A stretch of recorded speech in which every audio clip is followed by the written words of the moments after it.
Yo, Pren. Di episode sebelumnya banyak keseruan yang terjadi, Pren. Sampai Opa Park aja diangkat jadi presiden karena para petinggi Korea lenyap di dalam gedung Majelis Nasional yang saat itu meledak oleh benda yang bernama bom. Mungkin saat itu Opa Park agak bingung kenapa dirinya diangkat jadi presiden. Tapi episode berikutnya juga gak kalah seru, Pren. Park Mujin bakal mengawal alur cerita ini sampai beres. Oke, Pren, gimana alur di episode 2 ini? Langsung aja jalan-jalan ke Brebes, jangan lupa beli sop buah. Cas ah.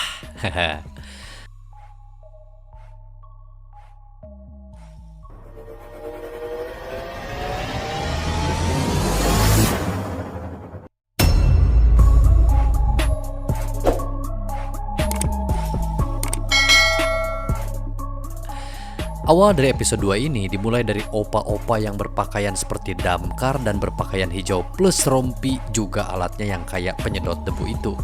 Udah kayak Amang Goklin aja, Pren. Percaya tidak percaya, ternyata si opa nemuin kotak semacam misting gitu, Pren. Ternyata itu bom, Pren, yang masih nyempil tapi belum meledak. Saat kondisi kisruh, tak tinggal diam, opa yang berpakaian kayak astronot langsung nyamperin ke area itu untuk jinakin bom tersebut. Dan dipantau langsung sama Jeong dan Han Geong. Sementara bom dijinakan, Park diajak menemui para petinggi keamanan Korea yang lagi debat di sebuah ruangan. Seketika meja langsung digebrak sama mantan kepala ajudan Yang Jin-man. Park pun dikenalkan sebagai presiden baru dan langsung ikut ngobam di ruangan tersebut. Alih-alih kejadian tersebut diasumsikan sebagai tanda peperangan dimulai, namun kepala ajudan menegaskan bahwa ini bukan ulah korut yang sengaja meledakkan gedung tersebut dengan memperlihatkan pernyataan yang diangkat oleh media.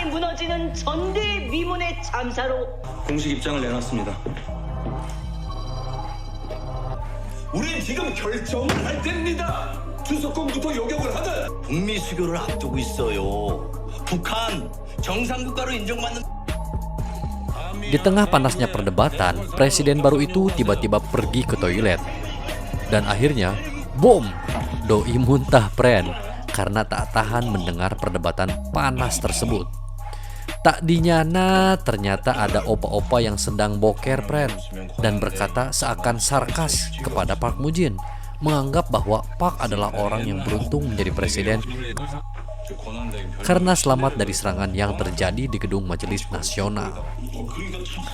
Park yang mendengar perkataan dari opa yang di WC tadi akhirnya lekas menemui kepala staf kepresidenan dan meminta untuk mundur menjadi presiden Korea saat itu juga. Namun dengan telak, kepala staf kepresidenan membantah hal tersebut karena ya hingga hari ini tidak ada yang bisa mengganti presiden kecuali yang sebelumnya menjadi menteri dan anggota kabinet lainnya.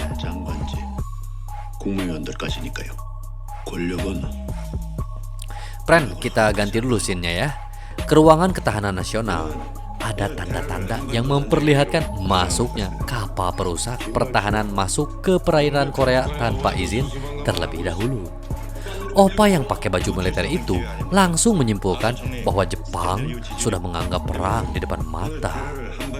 Dan si opa menganggap bahwa Jepang sudah memprovokasi militer Korea untuk terjadinya peperangan yang kondisinya hari ini Korea tak punya panglima tertinggi. Waduh, bahaya deh, Pren. Adegan kembali ke Park yang masih bersama kepala staf kepresidenan. Akhirnya si opa tersebut menegaskan kembali kepada Park bahwa saat ini doi bukan meminta Park sepenuhnya menjalankan kekuasaan presiden sebelumnya, melainkan tanggung jawab sebagai warga negara yang saat itu menjabat sebagai menteri dan anggota kabinet. Ketempuhan buntut maung nih. Di tengah terjadinya kekacauan negara, namun Park tak lupa kepada sang istri yang tengah membawa si Jin ke rumah sakit. Park cemas dong dengan kondisi si Jin yang khawatir tidak tertolong.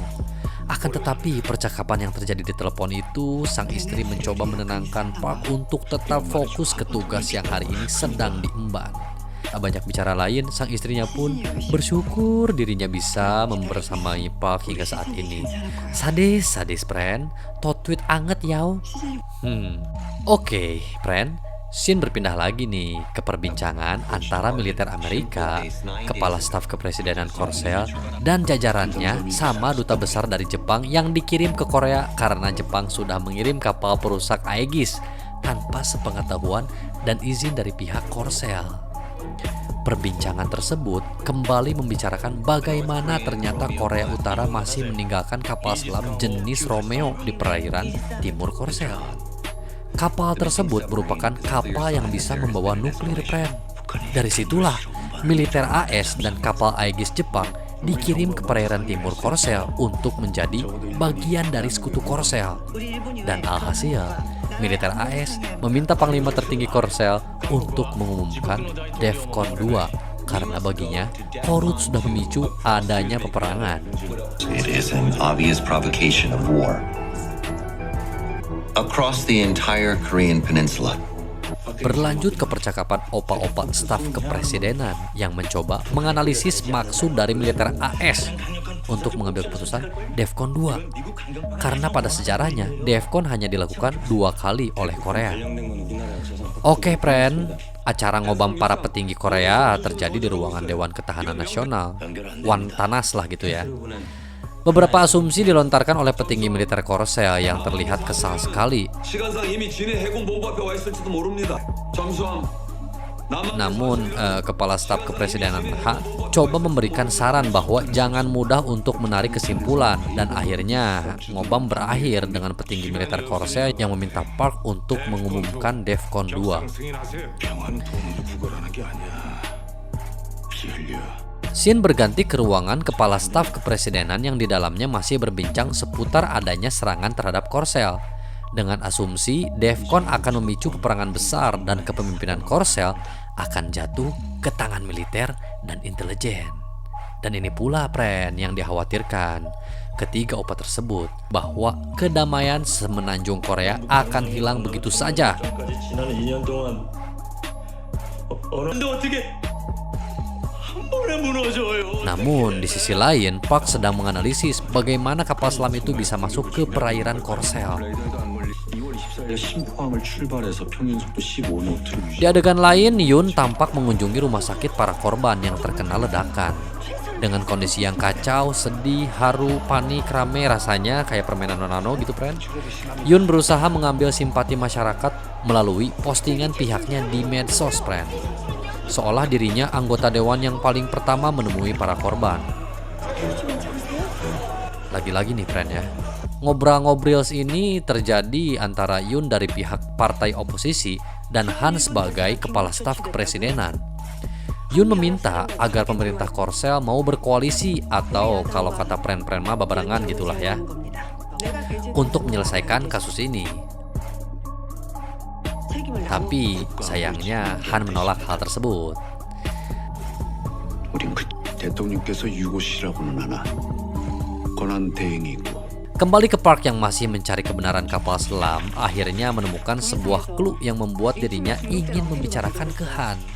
사라진 고깃배 리튬 중독 어패류 리튬 배터리 잠수함 Han yang baru saja sampai ke ruangannya langsung dihampiri oleh Park, dan Park berusaha menjelaskan hasil temuannya.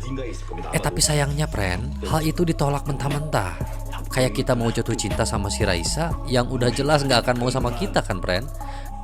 이번에도 데이터니 과학자의 양심 Dan pada akhirnya Han menyuruh Park untuk mengumumkan DEFCON 2 demi keamanan negara. Berlanjut ke Park Mujin yang sedang bersiap menemui Wantanas untuk memberikan izin DEFCON 2. Namun suasana haru dirasakan di ruangan itu ketika staf protokoler kepresidenan mengingat masa-masa sebelum terjadinya ledakan.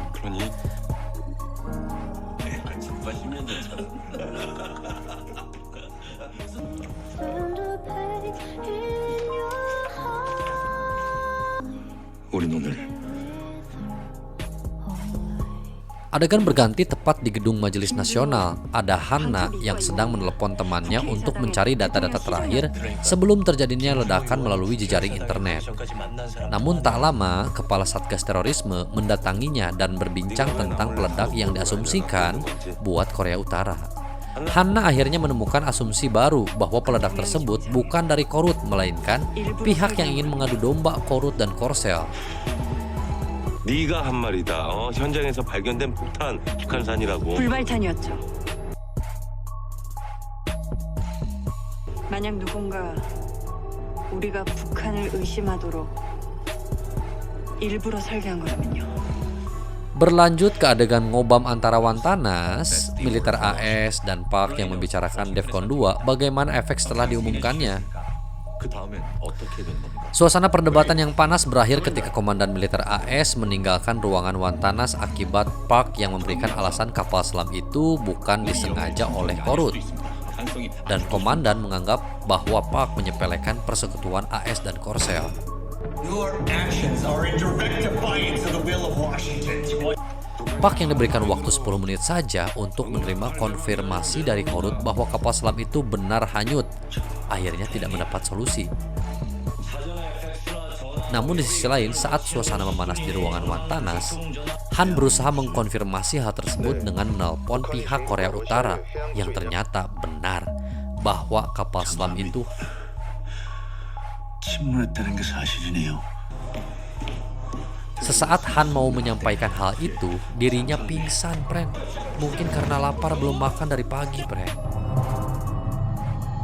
Kembali ke ruangan Wantanas yang penuh ketegangan, komandan militer AS meminta PAK untuk menepati janjinya mengumumkan DEFCON 2 karena waktu yang diberinya habis. Akhirnya PAK pun ya mau gimana lagi menyetujui, Pren. 합니다. 군의 대북권 2 발령한다. 대북권 발령. 대북권 발령. Sesaat pengumuman DEFCON 2, pihak Korut menelpon Korsel. 왜 우리가 먼저 전투 태세를 해제해야 합니까? 우리만큼이나 한반도의 평화를 Tanpa basa-basi, PAK tidak mau membatalkan siaga perang 2 tersebut. Wes. Coba kita lihat sejenak dari radar yang ada di ruangan Wantanas itu. Pesawat tempur dari Korut berputar arah yang artinya Korut membatalkan siaga perang 2 itu. Dan seketika pula, PAK meminta komandan militer AS untuk membawa pasukan militernya untuk pulang ke Amerika. Alhamdulillah ya, Pren ya. 우리 영해에서 사와기리 함을 우리 영해에서 데리고 나가 주시겠습니까? Scene berganti ke tenda Satgas Terorisme. Hanna berusaha mengumpulkan barang-barang korban yang bisa diserahkan ke forensik untuk dilihat jejak terakhir pemilik. Namun kejanggalan terjadi ketika Hanna menelpon kontak kekasihnya Junho yang saat itu berdering di tengah telepon genggam para korban.